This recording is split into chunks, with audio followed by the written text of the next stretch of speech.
What? What? What? What did I just watch, though? What was that? What was that? That was Roswell season three. Is what the fuck that was? How? How did it get this bad this quickly? Uh, Last video I made for Roswell season two, I was here telling you that it was a masterpiece, and I stand by that. It's one of the best seasons of teen drama I have ever watched. It's so fucking good. It's masterful. Absolutely, purely brilliant and perfect. I loved season two. Um, and now it's a complete 180. Season three is one of the worst seasons of teen drama I've ever seen. You went from one of the best to one of the worst, and that qualitative leap is giving me whiplash. I hate it. I hated it. Fucking hated it. Sorry. Not as much as I hate my hair, though. No. Oh, okay. Okay. Where do I even start? Does it even matter where I start? There was nothing good about this season.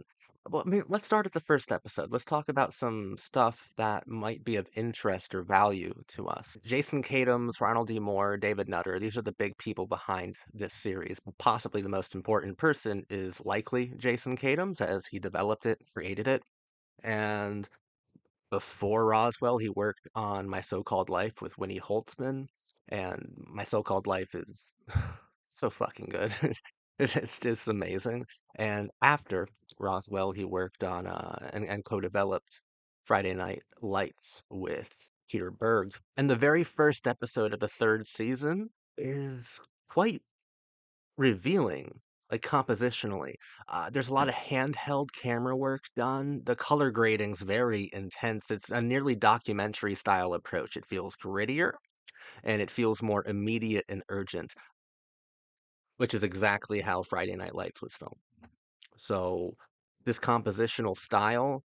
compositional style of Friday Night Lights was visible in at least the first episode of Roswell. They didn't keep it. They didn't stay loyal to that first episode's compositional style. They kind of went back to more traditional visual storytelling methods, which thank God for that because I kind of hate that style.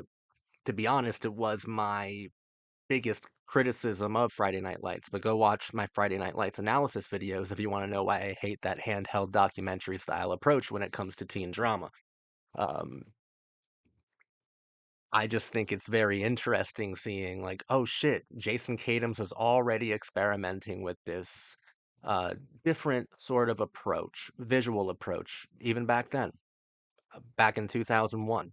So yeah, I mean that's interesting to me. I was watching it and I just felt like I was watching a Friday Night Lights episode. Like it is compositionally a Friday Night Lights episode. It's really cool actually to see Jason Katims, the auteur, kind of proving that he is a television auteur. And even though I hate season three, I still think that Jason Katims and Ronald D. Moore are both geniuses.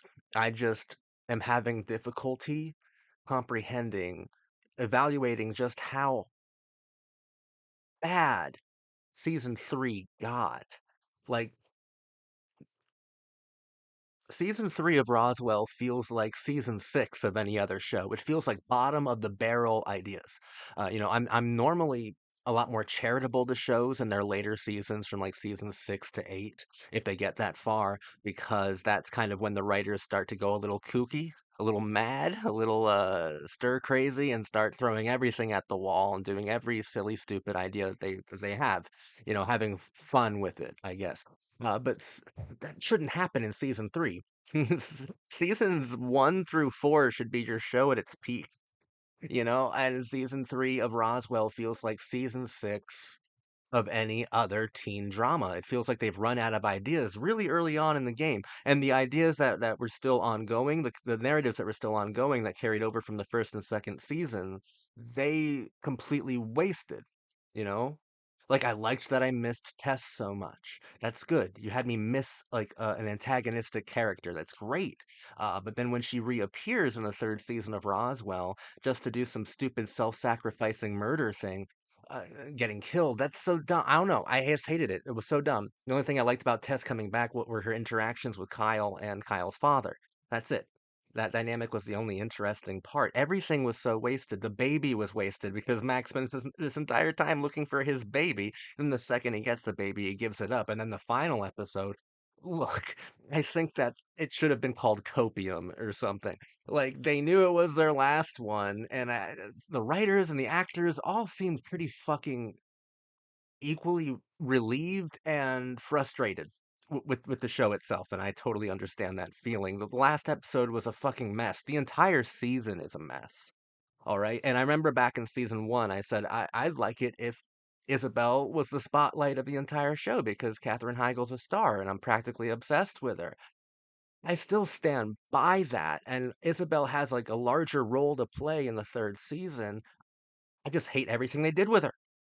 You know, how are you going to replace Alex, her first love interest, who I thought was boring and a big pile of nothing? I thought he was just completely irrelevant and unimportant, with Jesse Ramirez, who was even less interesting, less captivating, and he has even less chemistry with Isabel. It was terrible.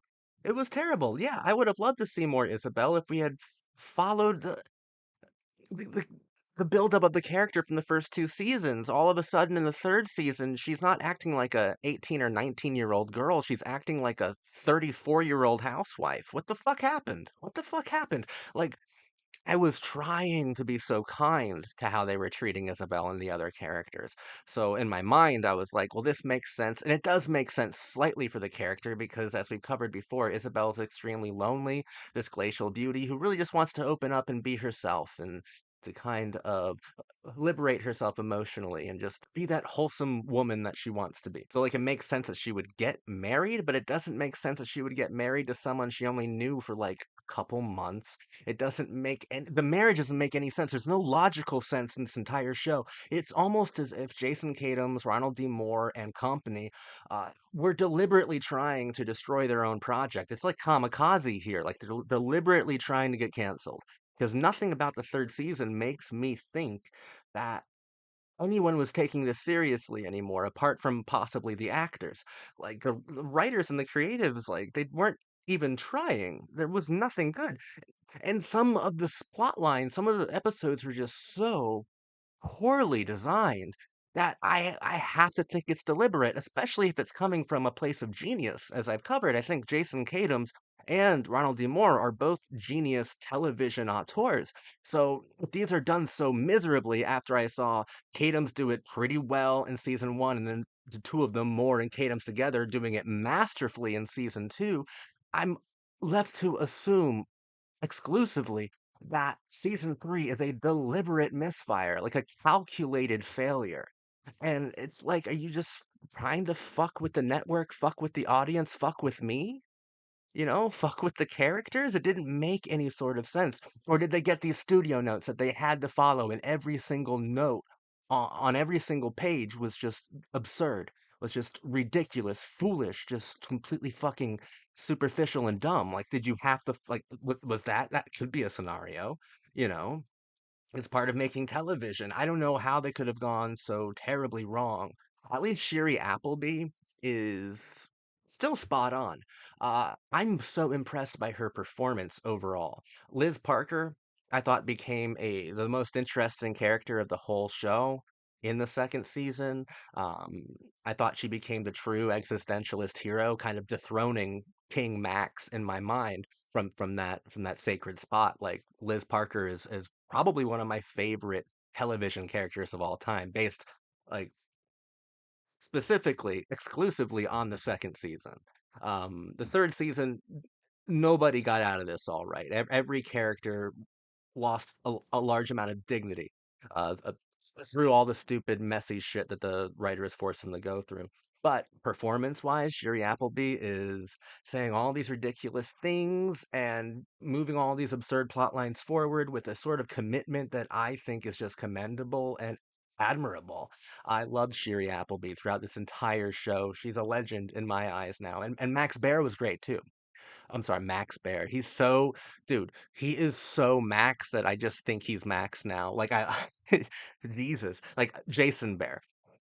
Like I loved him on Dawson's Creek as a secondary antagonist to like kind of Abby Morgan's little bitch boy. I fucking loved him on Dawson's Creek and that one episode of Buffy where he played a villain as well. So I kind of had this antagonistic archetypal definition of him in my mind until I watched Roswell, and he's very good.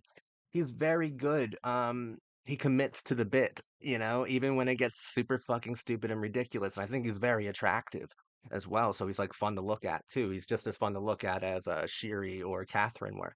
Um, yeah, I don't think there's a weak link in the cast really. Everyone's doing fine. It just did like these are season six ideas.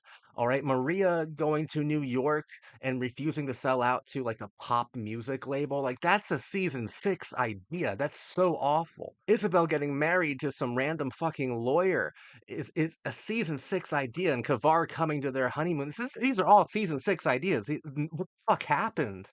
What the fuck happened? Season two was just masterful, incredible, beautiful, pitch perfect. What happened? I couldn't be simply moving from the WB to UPN. I know there was a network change. It couldn't have just been that. Like, what the fuck happened? You know, I, I don't know. I'm looking for any sort of excuse because I think either A, it's deliberate on the part of Kadams and Ronald D. Moore, or there's also the possibility that they weren't allowed to bring all of their WB writers over to UPN with them. That's certainly possible as well. And then you get a whole bunch of writers who don't truly understand the spirit of Roswell itself. Or three, the network completely ruined it. Or it could be a combination of all of those things, because I think the show ends not the third season ends not victoriously at all, not even sweetly in my opinion. It has a very defeatist attitude near the end. The show feels self-defeated by the time we get to episode 18, the series finale of Roswell. So maybe we're watching everyone give up on the show in real time, the audience included, and I don't even blame the audience. It's as if the show wanted to get canceled. Now, I think season two was masterful, and I thought season one was very, very good. So I would have loved to see a full 5 or 6 season long series of this. I would have loved that. And have enough faith in Kadams and more that had the show got picked up for a season four, I don't think it would have been terrible. I think they could have fixed certain things. I don't think anything was unfixable. I just think this is one of the worst seasons of teen drama I've ever seen. I think it's miserable and a poor excuse for television. It's cartoonish. Like there used to be some it's so bizarre because every single episode has this like catastrophic has these catastrophic consequences, life or death consequences. So like the stakes are a lot higher here, like episode by episode, episodically higher. But the show itself treats everything in this very cartoonish, more than whimsical, kind of infantile way that I can't take any situation seriously because they're all absurd. It's like the very worst episodes of Star Trek. Remember in season two, I was impressed by bringing over the vocabulary, the sci-fi vocabulary of Star Trek through Ronald D. Moore to Jason Kadam's playground of My So-Called Life. That's really cool and interesting. But now they're bringing all the worst ideas from Star Trek and incorporating them with all of the worst things that were born of My So-Called Life. It's like the worst of both worlds. How do you like that, Star Trek fans? How do you like that? The worst of both worlds. Um, if you don't like Star Trek, you should. What I did there was wordplay. It's pretty good. The most famous episode of Star Trek's probably a two-parter called "The Best of Both Worlds." So check it out. And what we get from Roswell season three is the worst of both teen drama and sci-fi television. There's nothing to analyze because there's nothing that demands to be taken seriously within this season. It begs to be ignored by the viewer. Unforgivable stuff here.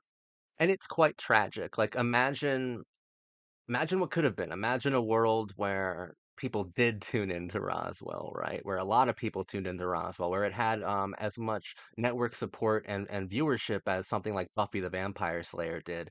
And there wasn't a lot of studio intervention, and Kadams and Moore were allowed to do basically anything that they wanted to do.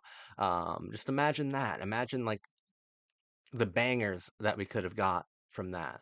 I think it sucks that Roswell ended. But I think what sucks more is that the third season is so miserable that I was hoping it would end myself. Like I said, I would have loved a full 6 season series from Roswell. But after season 3, I'm happy I don't have any more episodes of it to go through. And that's so bizarre to me. I don't think I've ever done this, gone from like a season fucking that I'm obsessed with, like season 2, to a season that I absolutely despise and loathe, like season 3. Like it's such a complete difference in everything. Fucking hated it. And I like to end these long, like, projects of analysis where I go over a television show with some sort of grand statement at the end about the show's main thesis. But I'm going to kind of refuse to do that with Roswell because season 3 didn't give me anything. It's a story of outsiders with a lot of amazing things, specifically in the second season. The first season was very good and said a lot of cool things as well, but season 2, that was masterful. I don't know, I feel injured by how bad season 3 was because of how much hype I had for the 22 episodes that preceded it immediately. Like it's tragic to me. I'm extremely happy that I visited Roswell. Um, Overall, I greatly enjoyed my time. Uh, it's just that if you're looking for some sort of grand statement wrapping up all of the ideas presented by the show Roswell, you're gonna have to watch my season 2 video again because that's where they were, that's where they ended. Season 3 gives me no reason to go over that here. To exhaust myself analytically, it offers, I couldn't justify it. Honestly, season 3 is one of the worst seasons of teen drama I've ever seen. And that's the real tragedy of Roswell. Not that it got canceled too soon, but that it allowed itself to get so poor, so bad, so fast. But still, I'm going to watch the first 2 seasons again and again, most likely, and pretend that the third season never existed. Because those first 2 seasons, those are impactful, those are beautiful. Thank you for watching.